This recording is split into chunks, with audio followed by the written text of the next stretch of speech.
Entonces, ¿y por qué opina así?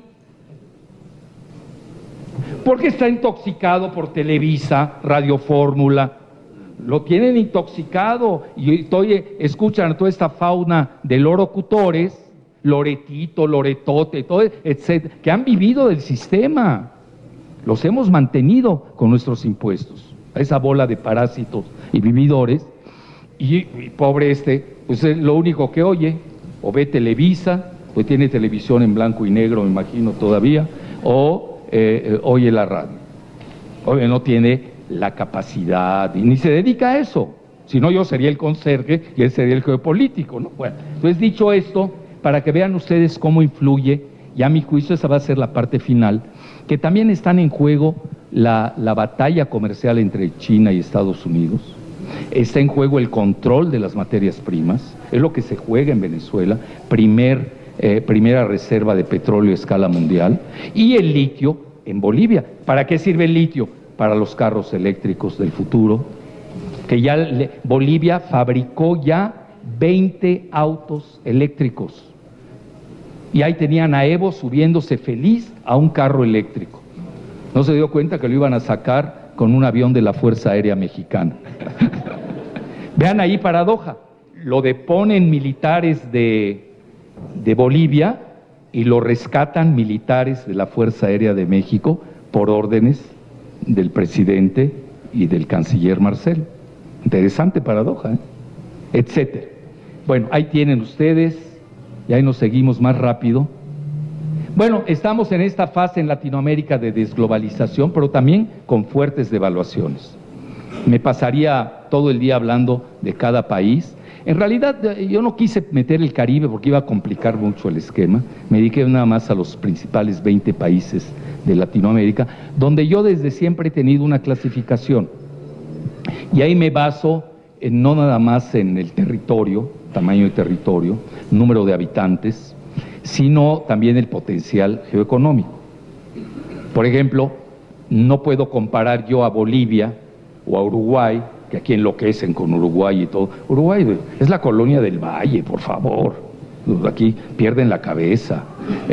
No es que no sea simpático Mújica y todo, incluso apoyó a Evo y habla de que fue el gol. No, pero vean, en economía ahí sí se los tengo que reconocer, tiene un término muy bueno que se llama ceteris paribus. Las comparaciones se hacen entre iguales, no entre desiguales. Entonces, el simple hecho que nada más existan 3 países de Latinoamérica en el G20, eso ya les marca la pauta de cierto tipo de jerarquías. ¿Y quiénes son? Brasil, que es la primera economía, México, pero sin nuestros migrantes. Si nosotros incorporásemos a los migrantes mexicanos en el esquema del PIB, les aseguro que seríamos la primera potencia geoeconómica y no la segunda. No sé si me estoy explicando, eso es importante. Y en tercer lugar, Argentina, que si somos estrictos ni debe estar ya en el G20, anda en el lugar 28, pues la han desplomado a la pobre cada año. Y eso que están en el modelo neoliberal. Lo que pasa es que de eso se trata. Es decir, no crean que es así gratuito lo que sucede. Argentina es la primera reserva agrícola y alimentaria del continente. Se dice fácil. Tiene la soya, nada más con la soya tienen para divertirse. Tiene además litio de primer orden.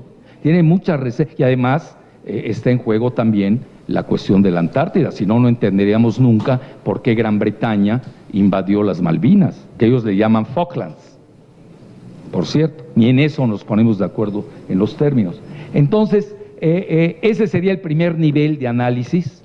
El segundo nivel donde yo pondría a los países serían, no lo estoy diciendo en orden, sino más de mi memoria, Venezuela, Colombia, Perú, Chile y Ecuador. No crean que Chile es la maravilla, es un invento de Televisa y de Enrique Krause. Tiene nada que ver. Chile es el modelo a no seguir. Cuando hace 12 años el grupo de letras esclavas, de garabatos esclavos o letras libres, que es de Televisa, decía Chile el modelo a seguir. Pues vean cómo está Chile.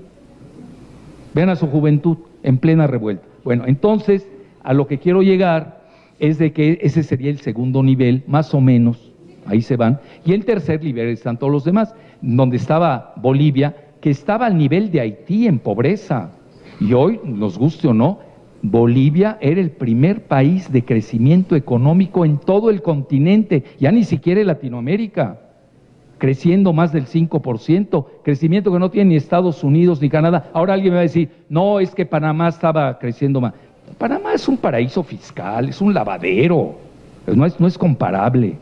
Estamos hablando de economías. ¿Y cómo lo logró Bolivia? Nacionalizando el gas. Nada más que cometió un error, en un mal momento dio la señal que iba a nacionalizar el litio. Y esa no se la perdonaron. Ah, claro.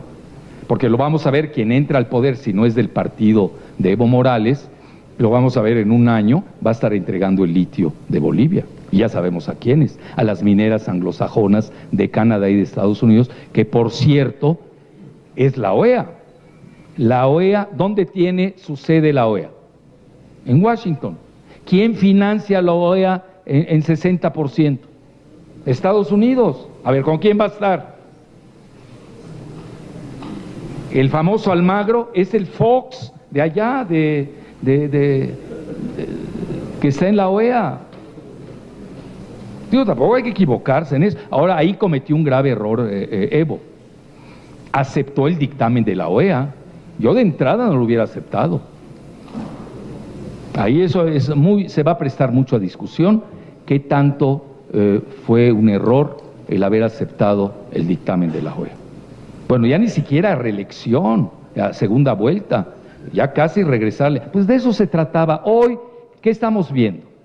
Que se va a usar mucho la coartada del fraude electoral con convergencia de una campaña masiva propagandística de los multimedia, sobre todo. Fíjense lo primero que hicieron en Bolivia, tomaron las radios de estación. Ojo, a la vieja usanza de los golpes militares en el Medio Oriente, las radiodifusoras. Y luego se levantan los policías, y es el colmo, los policías dando golpes de Estado, y obviamente con la bendición del ejército. Ahí también se tiene que hacer su propia autocrítica el presidente Evo Morales para ver qué pasó, por qué te traicionan tu policía y tu ejército. Tiene que hacerse la autocrítica. Bueno, dicho esto, ya nos seguimos, ya más rápido. Bueno, ahí están los países, vean, ahí le estaba poniendo el número de pobladores, digo, porque si no uno pierde la dimensión de las cosas. Vean, Brasil está en casi 208, les cito los principales, Argentina 44 y México con 125, sin contar nuestros 55 que tenemos en Estados Unidos. El total de la población total de Latinoamérica, estamos hablando, tenemos una población mayor a la de la Unión Europea, 625 millones.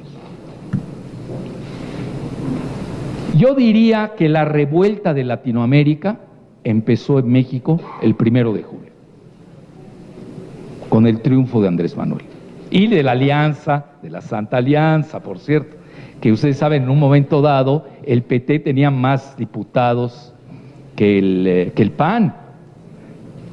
Luego ya ahí les dijeron, no, pues danos algunos, ahí se repartieron luego. Pero en realidad, al momento de la elección, obtuvieron más votos que el PAN. Fenómeno muy interesante, por cierto. Bueno, y ahí tienen, se da el evento, los pinos se toman en forma incruenta. Eso no lo estamos viendo. Cuando la Bastilla, ustedes lo saben, pues se tomó de manera sanguinaria. Entonces, a mi juicio, aquí empezó la revuelta. Luego, ahí tienen ustedes el militarismo democrático con el neoliberalismo que está practicando Brasil. 22 miembros del gabinete de Bolsonaro son militares, 130 militares en cargos de gobierno. Bueno, el mismo Bolsonaro es un ex capitán. Es decir, ya están llegando. Yo creo que tienen derecho las Fuerzas Armadas, pero eso también hay que discutirlo. Alguien me va a decir, bueno, es que ya fue candidato Colin Powell en Estados Unidos, y ya Eisenhower fue presidente, sí, pero era héroe de la Segunda Guerra Mundial. Todo eso hay que verlo, todo eso hay que analizarlo. Yo creo que todas estas lecciones que están pasando en Latinoamérica tenemos que meditarlas muy seriamente en México, donde los enemigos del presidente López Obrador están buscando una confrontación con el ejército, que les conviene, pero a nosotros no nos conviene. Nosotros tenemos que ser muy cuidadosos con las Fuerzas Armadas, así exageradamente cuidadosos. Pero que además no debemos olvidar que las Fuerzas Armadas, si Andrés habla de las famosas transformaciones, la primera, que saben cuál es, la segunda, sobre todo la tercera, pues es la Revolución Mexicana, y de ahí nace todo el ejército mexicano. No hay que olvidar la historia tampoco. Ahora, yo a la 4T, que me gusta la letra T, por varias consideraciones, que también hay que saber definir, yo siempre digo, en forma de broma obviamente, que se escribe con varias letras T. T de Tabasco, T de transición, todavía estamos en una transición, no hay que perder el hilo conductor de las cosas. Es decir, no ha habido cambio de régimen.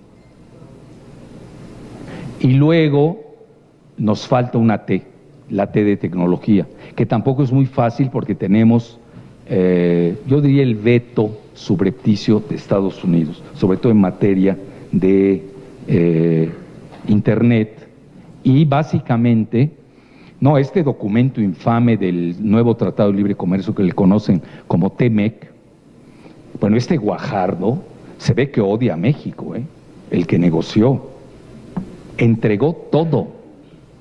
Aquel día di una conferencia en Mérida con jóvenes millennials muy capacitados en informática y en todo lo que es ordenadores, etcétera, y les pregunté, a ver, ¿quién de ustedes, y son jóvenes que conocen su materia, pero no están empapados en lo demás, y a veces les falta esa formación geopolítica? A ver, ¿quiénes de ustedes han leído el Tratado de Libre Comercio, el nuevo, que tiene 1000 páginas? Nadie. ¿Les hago la pregunta aquí? ¿Sí? ¿Quieren? A ver, ¿quiénes de ustedes han leído el nuevo Tratado de Libre Comercio de 1000 páginas que redactó Guajardo con Videgaray y no leyó Peña Nieto? ¿Ustedes creen que Peña leyó ese trabucón de 1000 páginas? A ver, levante la mano quien lo conozca.